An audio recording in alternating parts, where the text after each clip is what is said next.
Hajok.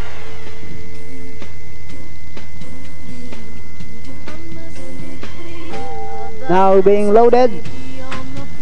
All set now, ready for racing.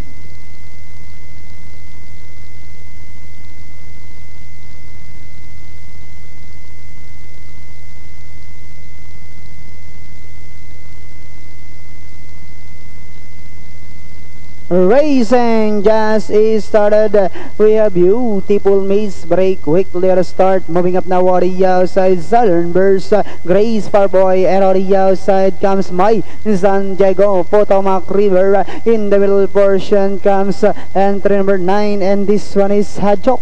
And going along for the first turn, we have Southern Burst by about 2 lengths. Beautiful Miss in second, Hajok, then followed by Grace Farboy. Alongside comes my San Diego. Potomac River, Gaya. Down on the inside comes Bellissima, Chansam Diora. Be My Lover, Mangaro comes next. Aktung Dieguito racing second last, while Firestorm is racing in 14th. Inside the 3 octavo, we have Southern Burst by about 4 lengths, and in second comes Beautiful Miss. Coming closer now in third is entry number 6, and this one is Bellissima. The last 400 meters of the race, we have Southern Burst by about 3 lengths.